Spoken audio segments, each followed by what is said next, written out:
Egoist anarchism is a radical and provocative strand of political philosophy that places the individual self at the center of all ethical and social considerations.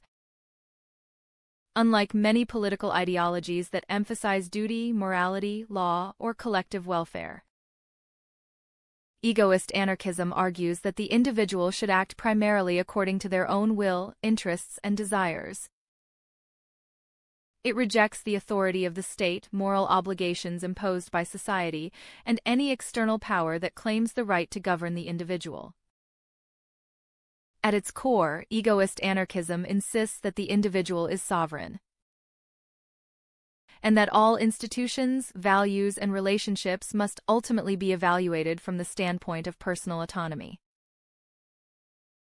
The philosophical roots of egoist anarchism are closely associated with the work of Max Stirner, a 19th-century German thinker whose influential book The Ego and its own challenged the foundations of traditional moral and political thought. Stirner argued that concepts such as the state, religion, society, and even humanity itself are merely abstract ideas that individuals are taught to revere. According to him, these abstractions become spooks, imaginary authorities that dominate human behavior by persuading individuals to sacrifice their own interests in the name of higher ideals. Stirner believed that once individuals recognize these constructs as illusions, they can reclaim their freedom and live according to their own self-determined goals.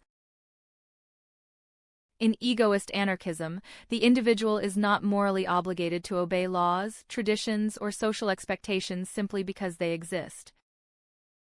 Instead, individuals are encouraged to evaluate whether these structures serve their own interests.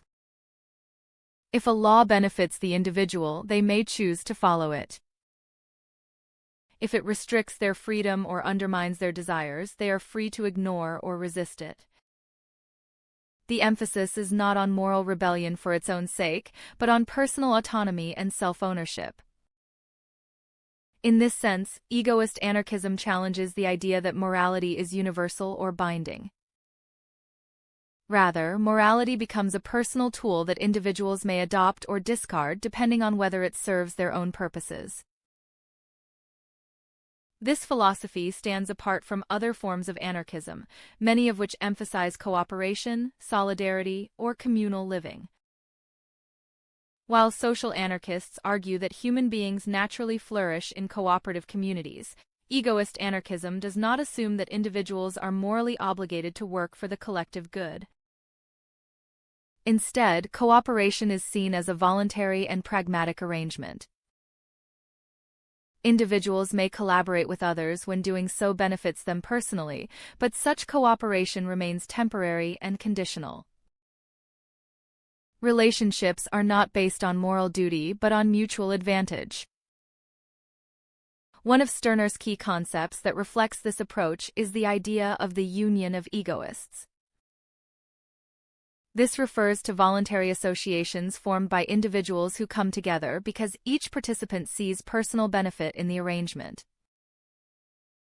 Unlike traditional institutions such as states, churches, or permanent organizations, these unions are fluid and flexible.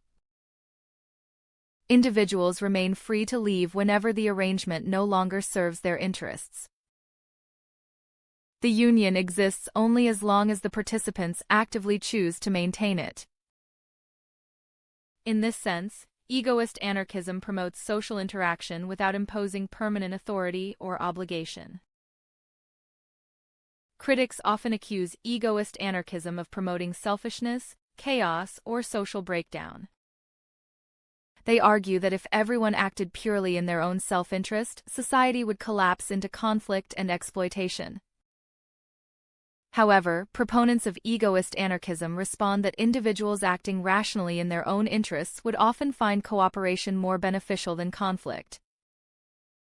Mutual agreements, contracts, and partnerships can emerge naturally when individuals recognize that collaboration helps them achieve their goals more effectively than isolation or domination. Another important feature of egoist anarchism is its rejection of ideological rigidity. Many political movements demand loyalty to abstract principles such as justice, equality, or patriotism. Egoist anarchism, by contrast, questions whether these ideals should command unquestioned obedience. From the egoist perspective, ideals become oppressive when they demand sacrifice from individuals who receive no personal benefit. The egoist therefore treats ideas as tools rather than sacred truths. They may support equality, freedom, or solidarity if those values align with their interests, but they refuse to treat them as absolute moral commands. This perspective also leads egoist anarchists to criticize the concept of the state. Governments claim authority over individuals through laws, taxation, and enforcement mechanisms. From the egoist viewpoint, this authority is illegitimate because it is imposed rather than freely chosen. The state demands obedience not because it necessarily benefits each individual, but because it asserts power through legal and institutional structures. Egoist anarchists therefore view the state as an artificial system that limits individual freedom and compels people to act against their own interests. At the same time, egoist anarchism does not necessarily advocate violent revolution or social destruction. Instead, it encourages individuals to gradually reclaim autonomy in their everyday lives. This may involve questioning social expectations, resisting unnecessary authority, and prioritizing personal goals over imposed obligations. The transformation envisioned by egoist anarchists is not merely political but psychological. Individuals must recognize their own power and reject the internalized beliefs that encourage obedience to external authority. Egoist anarchism has influenced various intellectual and cultural movements over time. Elements of its philosophy appear in individualist anarchism, existentialist thought, and certain strands of libertarian and anti-authoritarian activism.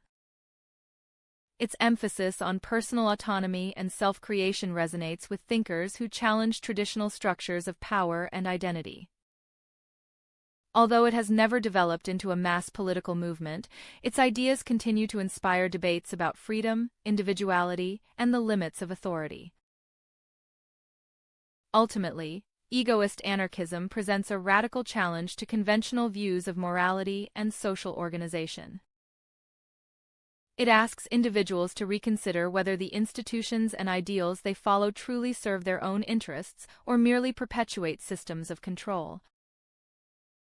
By placing the individual at the center of political and ethical life, egoist anarchism invites people to imagine a world in which relationships and associations are formed not through obligation or coercion, but through voluntary choice and mutual benefit.